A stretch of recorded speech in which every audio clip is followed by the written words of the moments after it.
Jadi dia mengatakan kalau para habaib ditato itu berkah.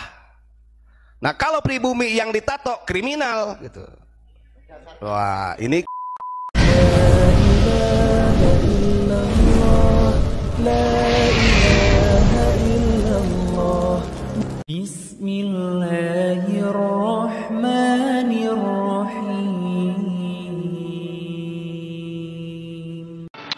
Assalamualaikum warahmatullahi wabarakatuh. Kaum muslimin dan muslimat yang dirahmati Allah Subhanahu wa taala. Tak lupa kami panjatkan puji syukur kehadirat Allah Subhanahu wa taala yang telah memberikan kita nikmat, terutama nikmat iman Islam. Dan tak lupa pula kita selalu panjatkan ataupun selalu bersalawat ya kepada baginda Rasulullah Sallallahu Alaihi Wasallam, tanda kecintaan kita kepada beliau. Insya Allah beliau akan berikan selamat kepada umatnya di yaumil akhirat kelak. Ini ada ya membahas bertato, karena bertato ini, memasang tato ini hukumnya haram ya. Ditato tubuh kita yang sudah bersih dipenuhi dengan tato ini hukumnya haram.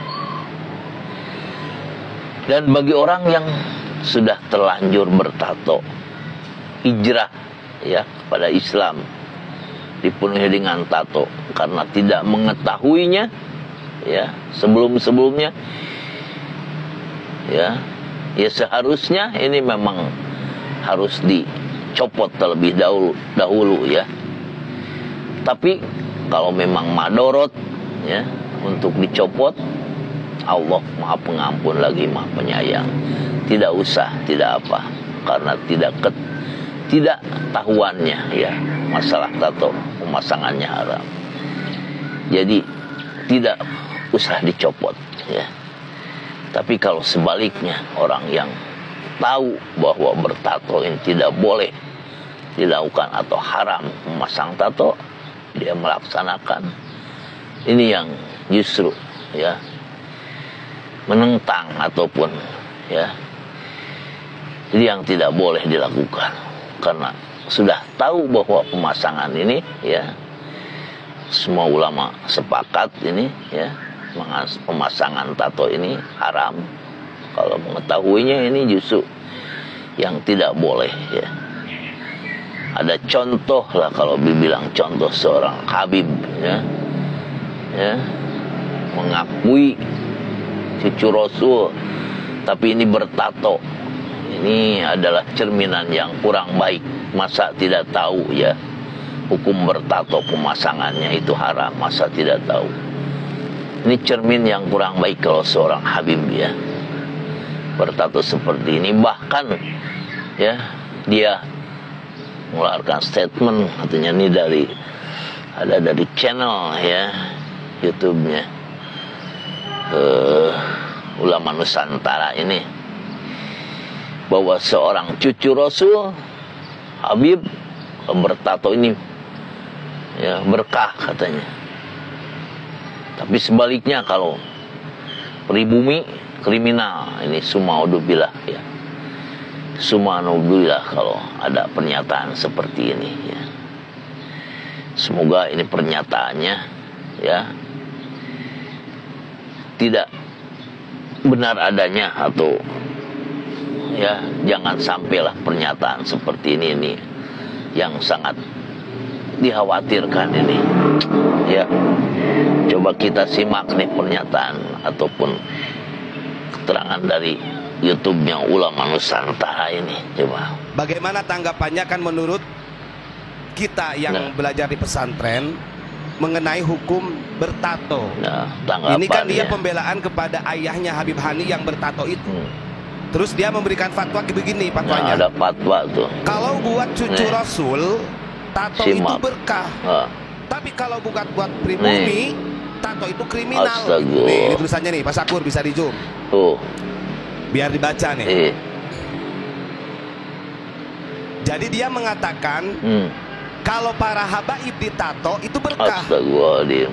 Nah kalau pribumi yang ditato kriminal. Astagfirullahaladzim ya Allah. Wah ini kan bahaya. Bahaya benar. Bahkan termasuk nanti disemir rambutnya, pakai lipstik bibirnya kalau ceramah, kan begitu. Maka saya berpikir begini, oh iya ya, kalau saya lihat dari kalangan mereka itu ya nggak lanang, nggak wedo, nggak syarifah, nggak habibnya. Kadang-kadang mereka ini memang desain wajahnya ini dimodifikasi itu luar biasa. Alisnya ditipiskan, itu banyak. Kalau mencontoh baginda Rasul, wah jelas-jelas melanggar. Waduh. Gak cocok plus ini dalam hukum syariat ini. Bagaimana tanggung jawabnya nih? Sampai ada Habib yang mengeluarkan fatwa begini, kalau tato untuk cucu Rasul yang dia maksud adalah para habaib itu berkah. Astagfirullah. Kalau kita orang Nusantara pakai tato itu kriminal katanya. Kan goblok ini. Nih saya buka. Khusus karena engkau mengaku sebagai cucu Kanjeng Nabi, ini hadis baginda Rasul di dalam Sahih Bukhari mengenai tentang hukum tato. Termasuk menipiskan alis tuh, yang biasanya syarifah tuh, lihat aja gak ada syarifah. Terus yang biasa pakai lipstik, Habib-habib yang pakai lipstik ada kan? Terus yang rambutnya dipirang-pirang pakai semir. Itu Masya Allah, itu modifikasi itu namanya. Ya, itu tadi ya dari YouTube-nya Ulama Nusantara nih. Aduh, memang sangat disayangkan nih pernyataan seperti ini nih ya. Masa ya ini embel-embelnya ada cucu Rasul dari Habib ya. Janganlah, aduh, sudah jelas-jelas kan bertato ini haram. Ya, kelihatannya juga ya aduh, tidak mencerminkan lah ya seorang cucu Rasul kalau seperti itu. Ini juga dari nih ya, coba kita simak nih. Kalau orang yang sudah bertato nih ya, coba disimak nih ya. Simak dari nih. Kalau ada yang pernah ditato, dibersihkan ya, semampu yang bisa dilakukan ya, semampu. Kalau sudah berikhtiar untuk membersihkan, walaupun misalnya tidak total sepenuhnya, maka ada sifat pemaaf, Allah memaafkan itu, kemudian disebutlah itu dalam kondisi yang sifatnya termaafkan, ma'fu anhu sisanya, dan tidak harus dilukai ya. Kalau gitu sobek aja sama kulitnya, jangan, itu justru berdosa ya. Jadi berusaha untuk dibersihkan terlebih dahulu, sebaik yang bisa kita lakukan atau sebaik yang bisa dikerjakan. Setelah itu tawakal pada Allah Subhanahu wa taala dan tingkatkan kesolehan.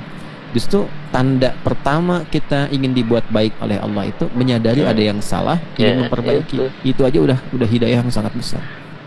Jelas saya kira ya? Baik.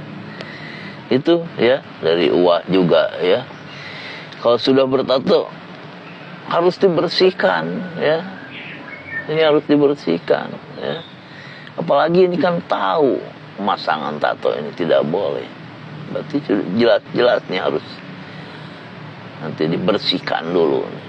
Lain lagi dengan orang yang tidak tahu ya.